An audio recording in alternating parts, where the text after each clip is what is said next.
Is there anything you bring on tour with you? Maybe like a lot of people say tea, which is really British to I say. have tea. I've brought tea with me, yes. Amazing, nailed it. I have, yeah.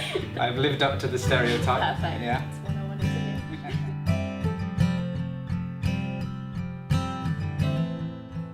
Hey guys, I'm Vanessa from Houseinthesand, and today I'm back in Stuttgart once again, and I'm here with Jamie Lawson for the third time. Third time. Crazy. Lucky. We always end up here in Stuttgart. So it seems. So how are you doing? I'm very well. Amazing. Thank you. Yeah, Good. yeah. How are you? So, I'm good, thank you. That's first. Okay, sorry about that. It's cool. So yeah, you're back on tour with James Blunt. Yeah. This is the first night, and I think it's been a while since your last tour. It's been about a year Yeah. since I last toured. Yeah, that's right. About a year now actually, Okay. since we did the tour in the UK, yeah. Yeah, so how have you been preparing for this tour now? Is there any rituals you have to like sound check for yourself? Not really, kind of just a bit of practice at home, Yeah. annoying people, annoying neighbours, you know, that sort of thing, Okay, and cool. trying to make sure I get it right. Because it's been a while actually, even longer since I've done a solo Right. show. Okay. So this will be the first time, I think, since One Direction, maybe, Wow, cool. that I've done solo shows, which is 2 years ago now. So I must have done the occasional one or two, but not like a Not full-on tour. So. Yeah, And this is, I do a 45-minute set, I think, for James, that's nice. which yeah. is twice Quite as long as you usually get. So Yeah, true. we'll see how it goes. I'm sure it'll be fine. Is there anything you bring on tour with you? Maybe like a lot of people say tea, which is really British to I say. have tea. I've brought tea with me, yes. Amazing, nailed it. I have, yeah. I've lived up to the stereotype. Perfect. Yeah. That's what I wanted to hear. So okay, obviously I want to talk about the new album, Happy Okay. Accidents. Yeah. So how does it feel to finally have it out? Because I think it's been in the works for a while. Yeah, it wasn't that it'd been in the works for a while. It's Mm-hmm. kind of like it was finished this February. Well, really, I recorded Right. it in November and February, and then it took a while to mix, and then we were just kind of trying to get the timing right of when we released it, and didn't. Right. Essentially. So, but I'm glad that it's out. I think Mm-hmm. it's a really good record. I'm really proud of it. I'm really happy with it, and I've had, nothing but amazing compliments and messages about it. So I think it's gone down okay so far. Yeah. For those that have heard it. Sure, that feels great for sure. Yeah, Yeah. absolutely, yeah. So I was wondering, how do you pick your team of like artists you work with on the album? Producers, co-writers, all of that. How do you pick that little team? In some respects it gets picked for you in a way. It's kind of, for instance, the producer that we use is a guy called Joe Ciccarelli, who's this legendary producer. He's worked with many amazing artists like Elton John, Rufus Wainwright, Etta James. He's just done the Morrissey record. He did the last Broken Social Scene record, the Shins, loads of records that I really liked. And he came when I was doing one of these co-writing sessions, and I was kind of explaining the idea, the sound of what I wanted the record to be like. And he said, "Oh, you have to work with this guy." And then someone else mentioned his name as well. So Right. it was kind of like, well, that's, Yeah. that seems a little too good. Let's find out if this would work or not. And then you kind of look up what he's done and you think, oh, there's some of my favourite records. That's not Amazing. too bad. Yeah. And then he picks some of the musicians we use, and when he mentioned the musicians, it was like, well, I've heard of them and I know them and they're incredible. So, Yeah. It kind of just comes together in a Okay, way, cool. And the same with the songwriting thing. Sometimes the publishers put you in with someone. Sometimes you just already know them and you want to work with them again, like Right. Kim Ritchie Mhm. or Henrik or Ed Sheeran, who I co-wrote with, and then I wrote with Johnny McDade through Ed, and then I wrote with Johnny again.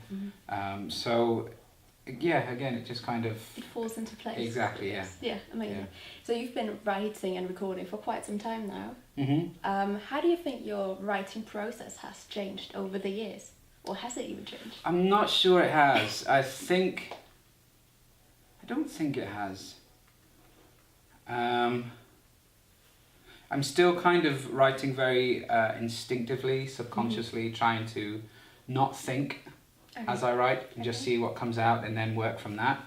And maybe I shouldn't do that anymore. I mean, if it's working for you. Well, so. sometimes it works and sometimes it doesn't. But often in writing stuff, when you're doing it that way, basically it kind of drags out thoughts that you don't want to think about. That's what it's doing. So, but sometimes that comes out more than once for different songs. So maybe I need to avoid that a bit. I don't know. Yeah. But generally, I think it's about the same. Yeah. Okay, that's really cool. Yeah. So a while back, I got a message from a friend saying Jamie Lawson is playing at the Whisky Jar in Manchester. I can't believe it. So I want to talk about that place a bit because I've been there and it's amazing. Oh, cool! It's Amazing. such a good place for open mics and all that. Yeah, yeah. So how did you find out about this and what makes I you moved come to back? Manchester. I moved north. We were living in London before that, and we moved back to Manchester, and I knew of Manchester from its history musically. Yeah. I knew it had this amazing music scene, and I really struggled to find it. So I'd go out and check out places, and it was just like I couldn't find good musicians. Right. And then I got told about this place called the Whisky Jar, and there's a guy called Joe McAdam who runs it, who swears a lot. He does. And suddenly all these people were in this one space. Yeah. It was like, here it is, Mm-hmm. and I suddenly had somewhere I could go. And this was before I was signed with Ed. Mm-hmm. So this was a place I could then go and try out new songs, and it was kind of as I just found that things started happening, and then I kind of took off. Yeah. And I still go back, and I still play when I can. That's great. And being the one who's signed, I should be the best, and I never am, ever. That speaks for Manchester. Well, right? possibly, or the Whisky Jar, yeah. Yeah. So, I mean, if you're looking for good new people, then that's a good place to go. Absolutely. So something else I want to talk about is a lot of artists are writing about politics right now because the world's a bit crazy at the moment. The world is mental. Exactly. So is that something you find yourself drawn to as well? Per se, you're watching the news and then feel like writing about what you've just witnessed? No. I'm not very clever, so I'd find it very difficult to put those sort of issues across. Yeah. However, I would deal with it in a very one-on-one human level, like A Little Mercy, for instance. There's a lot in that about holding on and trying to get through hard times, which are the times that we're going through because of the political system. Mm-hmm. So it's kind of in there in ways, but in a much more trying to understand or come together type of aspect, I guess. Weirdly, we recorded A Little Mercy in LA on the day that Trump became president. Wow. Which is kind of weird. So the mood in the studio was really subdued. And we were supposed to do another song, and it was like, well, we're not going to do that because nobody's feeling that. So we did A Little Mercy, and it made a lot of sense, and it makes more sense now, almost a year since he's been in. Yeah. I don't know, was it February or November that he got in? It must have been November, I think, but I'd have to check. But he's more often than not shown his true colours of being an absolute dick. Absolutely, I'm so glad you're saying that. I wanted this on this video so badly. When you're on tour, totally changing the topic. Do you have a playlist of artists you listen to? When I'm on tour? Yeah, just to keep you busy. Not yet, I don't. I mean, we arrived today and this is the first day, so I've made no playlist today. Oh my god, okay. But as time goes on and as I, travel a bit, I'll be making playlists. Mm-hmm. And I need to find some songs. I get asked to do cover songs on the radio of recent songs, and I don't generally listen to the radio. Yes. So if you have any, if there are good songs out there in the charts or on the radio at the moment, then that would be great. Okay, I can't find them, I'll have which is massively insulting. But yeah. Okay. I'm looking. Okay, I'll help you out. Thanks. I'll try my best. So I want to think about the album again, because it's really colourful in sounds and there's lots of layers, like A Little Mercy, the one you just mentioned, the choir bits and all of that stuff. So do you think that was influenced by other artists that you listened to, or did it all just come naturally to you?